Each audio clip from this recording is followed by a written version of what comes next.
আসসালামু আলাইকুম রহমতুল্লাহ। প্রিয় দর্শক, সংসদে বাংলা ইংরেজি মিশিয়ে নারী এমপির বক্তব্য বেশ ভাইরাল হয়েছে। কে সে, কী তার পরিচয়, চলুন বিস্তারিত জেনে নিই। প্রিয় দর্শক, জাতীয় সংসদ 2026-27 অর্থ বছরে প্রস্তাবিত বাজেটের উপর আলোচনায় ইংরেজি ও বাংলা মিশিয়ে বক্তব্য দিয়ে সামাজিক যোগাযোগ মাধ্যমে ব্যাপক আলোচনার জন্ম দিয়েছে সংরক্ষিত নারী আসনের বিএনপি দলীয় সংসদ সদস্য জেবা আমিন খান।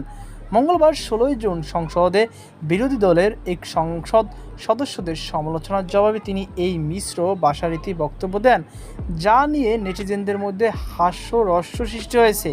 2026-27 অর্থ বছরে পেশ করা বাজেটের মূল আলোচনায় গত মঙ্গলবার 16 জুন বাজেটের সমালোচনা করেন বিরোধী দলীয় সংসদ সদস্যরা।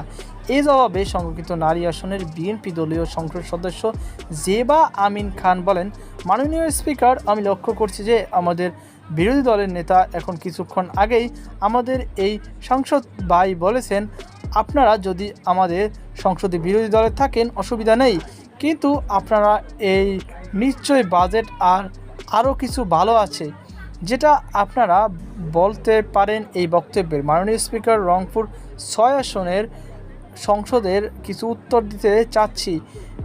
উনি 2 দিন আগে কিছু কথা বলেছেন, 1600 মাইল অফ কাঁচা রাস্তা।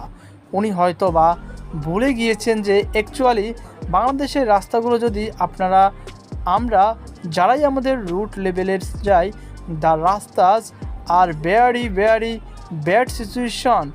দিস ইজ ডিউ টু দুর্নীতি that's you have seen from the previous রিজম।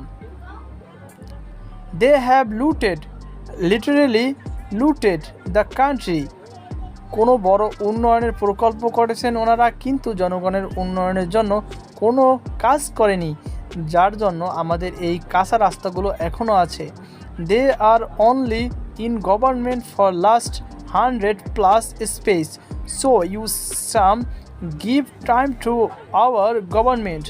সংসদে দেওয়া বক্তব্যের জেবা আমিন খান দাবি করেন, বিগত সরকারের আমলে কেবল বড় বড় প্রকল্পের নামে দেশ জুড়ে লুটপাট হয়েছে, কিন্তু সাধারণ মানুষের জীবনমান উন্নয়নে কোনো কাজ করা হয়নি। এ কারণে এখনও কাঁচা রাস্তা রয়েই গেছে। বর্তমান সরকার সবেমাত্র 100 দিনের সামান্য বেশি সময় পার করেছে উল্লেখ করে তিনি চলমান প্রশাসনকে আরও সময় দেওয়ার আহ্বান জানান। প্রিয় দর্শক, এই জেবা আমিন খান একজন বাংলাদেশের রাজনীতিবিদ। তিনি 2026 সালের মে মাস থেকে জাতীয় সংসদে 12টি সংরক্ষিত নারী আসনের সদস্য হিসেবে দায়িত্ব পালন করে আসছেন। তিনি বাংলাদেশি জাতীয়তাবাদী দলের নির্বাহী কমিটির সদস্য, জাতীয়তাবাদী মহিলা দলের সভানেত্রী ও ঝালকাঠি জেলা বিএনপির আহ্বায়ক। 12 নং সংরক্ষিত নারী আসনের সংসদ।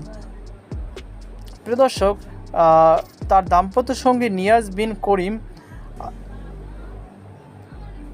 বিবাহ 1983 সাল, মোকাররম হোসেন খান, দ্বিতীয় বিবাহ 2005 সাল।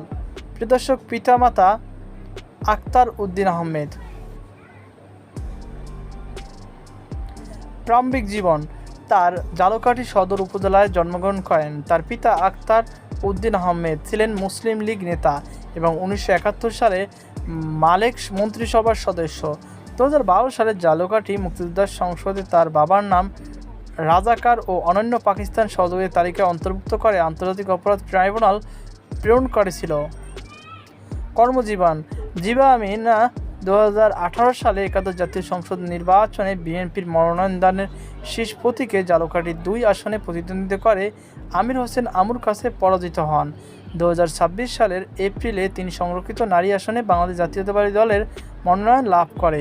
ব্যক্তিগত জীবন, জিবা 1983 সালে জুলাইয়ের যুক্তরাজ্য নিয়াজ বিন করিমকে বিবাহ করেন। 2025 সালের সেপ্টেম্বরে তিনি real estate and housing association of Bangladesh সাবেক সভাপতি মোকাররম হোসেন খানকে বিয়ে করেন। 2025 সালের জুলাইয়ে তার বিরুদ্ধে প্রাক্তন স্বামী মোকাররমের অ্যাপার্টমেন্ট হামলা, ভাঙচুর, লুটপাট এবং গৃহকর্মীদের জিম্মি করার অভিযোগ আনা হয়েছে।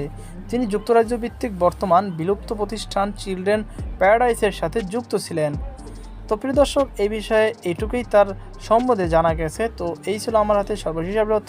সকল বার্তা আজকে পর্যন্ত। আল্লাহ হাফেজ।